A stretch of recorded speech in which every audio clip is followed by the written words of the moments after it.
Hello viewers, আসসালামু আলাইকুম। চলে আসছে আপনাদের মধ্যে একটা ফটো এডিটিং ভিডিও টিউটোরিয়াল নিয়ে। এক ক্লিকে আপনার গ্যালারিতে থাকা যে কোনো ফটো আপনি এডিট করতে পারবেন খুবই সহজভাবে।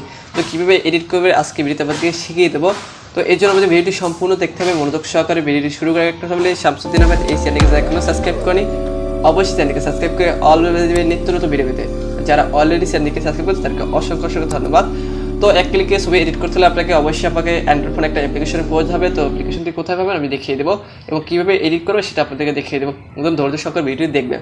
তো প্রথমে আমরা দেখিয়ে দেবো আপনার অ্যাপ্লিকেশনটা কোথায় পাবেন। তো অ্যাপ্লিকেশনটা পেতে হলে আমাদের সরাসরি চলে যেতে হবে আমাদের অ্যান্ড্রয়েড ফোনের প্লে স্টোরে। সরাসরি চলে যাবে আমাদের অ্যান্ড্রয়েড ফোনের প্লে স্টোরে। আসার পর এখানে আমাদের সার্চ বারে লিখবো ফটো এডিটর প্রো, লেখার পরে সার্চ করার পর এই ধরনের ইন্টারফেস আসবে।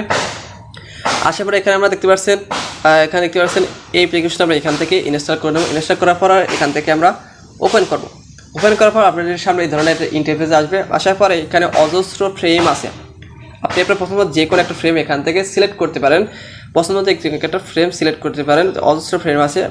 তো আমি একটা ফ্রেম সিলেক্ট করে নিচ্ছি আপনাদের দেখানোর ক্ষেত্রে। তো আমি এখান থেকে পছন্দ মতো যে কোনো একটা ফ্রেম নিয়ে নেব। এই ফ্রেমটা নিয়ে নেবো আমরা এখান থেকে এই ফ্রেমটা নিয়ে নেবো।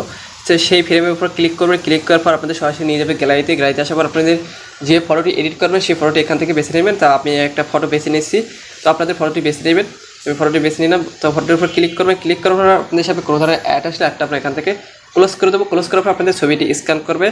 স্ক্যান করার পর আপনাদের সামনে স্ক্যান করা হয়ে গেলে আপনাদের সামনে এই ধরনের ইন্টারফেস আসবে। ছবিটি স্ক্যান করা হয়ে গেলে আপনাদের সামনে এই ধরনের একটা ইন্টারফেস আসবে। আসার পর এখানে দেখতেছেন ডান পাশে টিক মার্ক, এই অপশনে ক্লিক করার পর আপনাদের ছবিটি অটোমেটিক এডিট হয়ে যাবে। এখান থেকে আপনি আপনার পছন্দ যে কোনো ফ্রেম এখান থেকে নিতে পারবেন। তো আপনারা এখন দেখাবো আপনারা এই ছবিটি কীভাবে সেভ করবেন। এই ছবিটি সেভ করতে হলে আপনাদের দেখতে পাচ্ছেন ডান পাশে একটা টিক মার্ক, এই অপশনে ক্লিক করার পর আপনাদের সামনে এই ধরনের ইন্টারফেস আসবে। আপনারা যদি আপনার ফটোটি আরও সুন্দরভাবে এডিট করতে চান তাহলে এখানে অনেক ধরনের অপশন আছে অথবা অনেক ধরনের সেটিং আছে, এখান থেকে আপনারা করে নেবেন। তো আপনাদের সম্পূর্ণ ছবিটি এডিট করা হয়ে গেলে উপরে সেভ অপশন, এই অপশনে ক্লিক করার পর আপনাদের ছবিটি সেভে অটোমেটিক গ্যালারিতে চলে যাবে। আপনাদের আমি দেখিয়ে দিচ্ছি প্রমাণ সহ।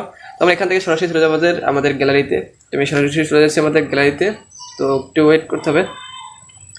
তো চলে আসলে আমাদের গ্যালারিতে আসার পরে দেখুন আমাদের অলরেডি এই ফটোটি সেভ হয়ে আমাদের গ্যালারিতে চলে আসছে।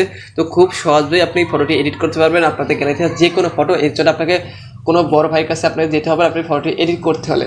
তো আজকের ভিডিও এই পর্যন্ত। সবাই ভালো থাকবেন। আল্লাহ হাফেজ।